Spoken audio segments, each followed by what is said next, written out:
Right. Changing subject, but staying in Portland. Mm-hmm. What did you think of Roger Waters and band performing The Wall? Absolutely mind-blowing.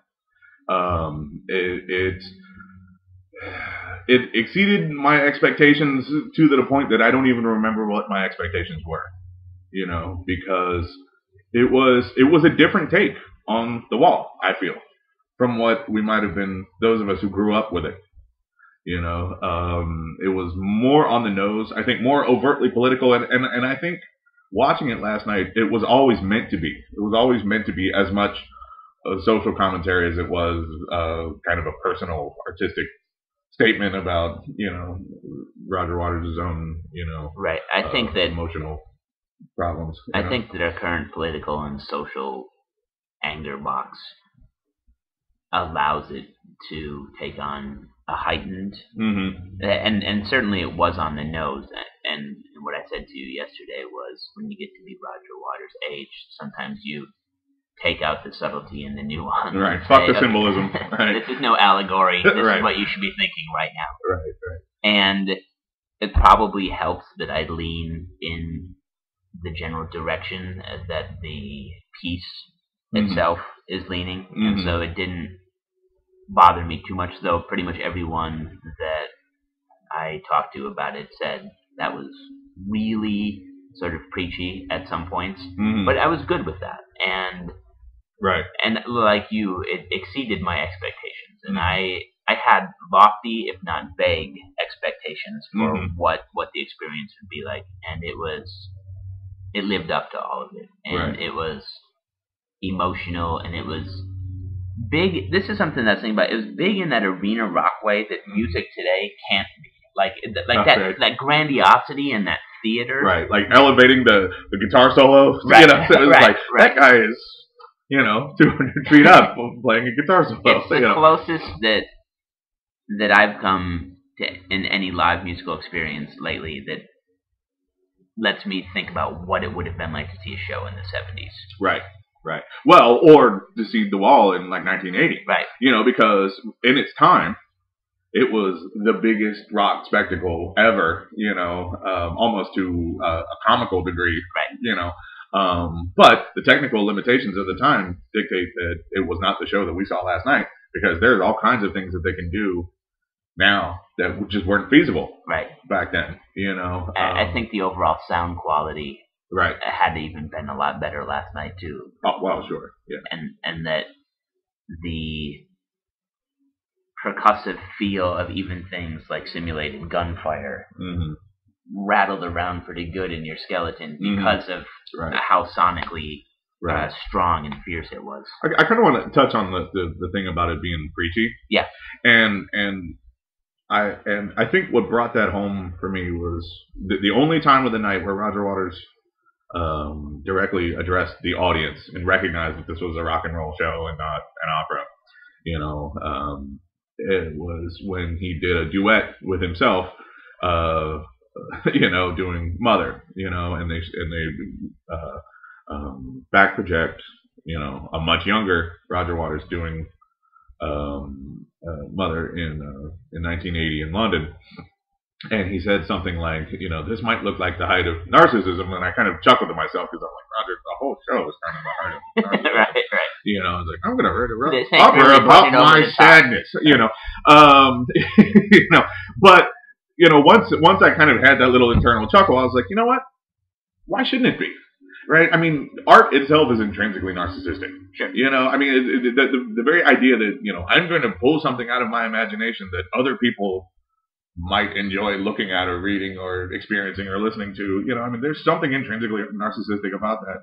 You know, I mean, even if you don't create autobiographical work, like I'm not, you know, Jack Kerouac, you know, but there's a piece of me in everything that I've written, you know. So, and I would say that if you are an author or a creator of any, I'm going to kind of stay within the realm of author or storyteller in that sort of verbal sense. If you say that it's not narcissistic, you're full of shit. Like, sure. Yeah. So with that in mind, why be coy about it? Right. You know, and that's kind of what I saw last night, even more so than what The Wall had always been, where, you know, I mean, very clearly this was a manifestation of Roger Waters, coming to grips with the loss of his father and, the horrible British school system apparently, and, and the life of being, an awkward, possibly, mentally unbalanced young man thrust into the limelight of rock and roll stardom, blah, blah, blah, blah, blah, right? That the older version of The Wall seemed to be touching on, this is, Pink Floyd, the character could be anybody, and I always kind of interpreted the character as being a combination of Roger Waters and Syd Barrett, because the full breakdown that the character has is a lot more in keeping with what Syd Barrett went through than what Roger Waters did. But what went up last night, what we saw was Roger Waters saying, this is how I feel.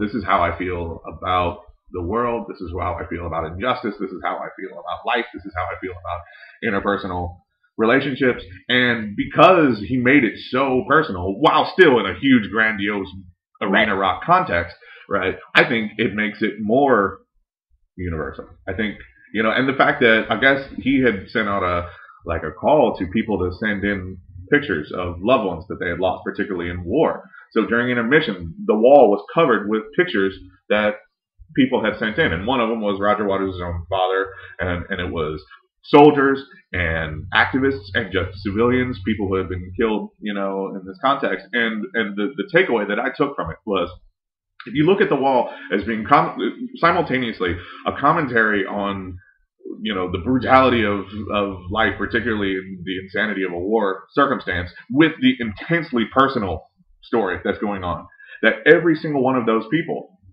everybody who was killed has a kid or a boyfriend or a girlfriend or parents or something like that, and how fucked up I am because of what happened to my dad in World War II and everything that came as a result of that, and the emotional scarring that I'm still dealing with. Every single one of these people have families that are all going through that. Not even just the emotional scarring that I'm dealing with, but the emotional scarring that has clearly resonated with you, the audience, in your own way. And look, everybody is cut up and scarred in some way, and it was extremely powerful. And there was one scene that they were showing video footage on there, and I don't remember what song it was during, but they showed what I gather, I don't know for sure, but what I gather was a live feed, not live last night, but footage from a military aircraft of some sort where they identified people on the ground as terrorists and said, yes, they've got AK-47s, they've got these guns.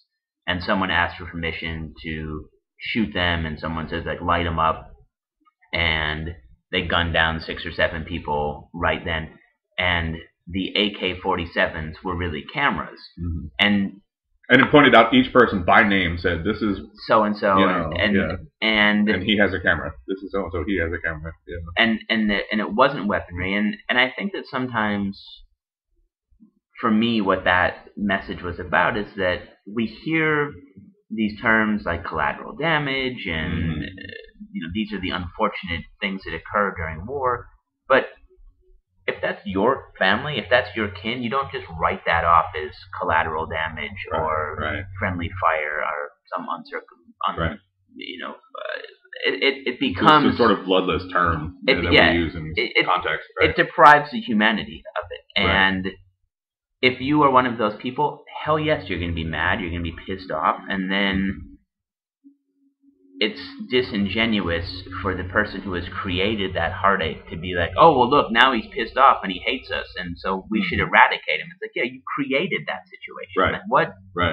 Well, and I thought he did, a really interesting bit of almost Swiftian satire at that point, because they showed that footage, and it's really, heart-wrenching, because before you see all these, these however many people it was that were killed, it identifies them by name. You see them walking. You see that they have a camera, and then you see it says underneath the transcription of what we're hearing over the headphones, and when it says light them up, you see that they get sprayed by gunfire and they all die. A little a projected sheet fell down with their names, and it said, "We will never forget you." And Roger Waters, already in the fascist pink character with his trench coat, and he's got this machine gun prop, turns and shoots it, and it falls. So it's just like, we will never forget you.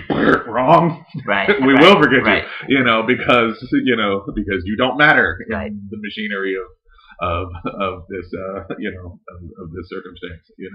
And it was sort of a rare, subtle moment in an otherwise very unsubtle show. Right. But the unsubtlety, I think, actually really worked, because I mean, it's a big, loud rock and roll show that has this very personal and very subversive kind of undercurrent to it. The fact that he's able to work in these kind of tricky, complicated little small moments in that context was, it's a pretty impressive artistic feat. And for me, it helped remind me, because I think we live in a culture that throws out so much bland, vacuous, non-important, I don't even want to dirty the word art by saying art, but art, and especially in its music. And last night's performance reminded me of just how powerful of a messenger music can be. Right. And I'll shy away from using the word political, but just in a human, like, right. Here is something for you to understand about the world, like, and it's something that you know, and it's something you understand, but let me reinforce times a million what you already know or kind of know, and let me put very concrete lyrics, music, emotion to it. And it's a shame that there isn't more art that is so easily accessible, so widely promoted, and so strong in its conviction. Right. Well, and I think part of that is the fact that people have a reflexive and defensive reaction to that kind of art. I mean, you hear, it's navel gazing and it's self-indulgent and all that sort of thing, which is a valid argument, not about The Wall, but just about, that type of art. But for me, I would rather experience that, and I would rather dislike it. I would rather say, this doesn't work for me. But at least I'm engaging the work on its own terms. I've thought about it. Right, yeah. But, when something is obviously has no personal stamp from the artist because they're trying to appeal to a large audience, that's where I kind of feel alienated. I mean, I can look at the work from a technical perspective, and I can say, yeah, I mean, this is clearly, Michael Bay knows how to shoot a camera, and he knows how to raise funds to make, an action movie with lots of explosions in it, but it doesn't mean anything to me. Right. And if that's the level that you want to enjoy and appreciate art exclusively, then yeah, I mean, something like, say, Saul Williams' second album, it's got Black Stacey on it, stuff like that. That's gonna bug you.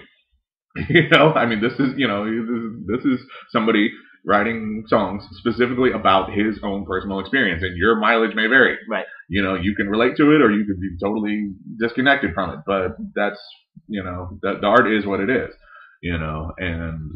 So I personally enjoy that. I appreciate it. I feel like the more an artist gets specific, the more universal it is. The experience is for the audience writ large. But I mean, I understand why, people say, well, I don't need to hear your inner thoughts and all that stuff. Just entertain me. Just shut up and play your guitar.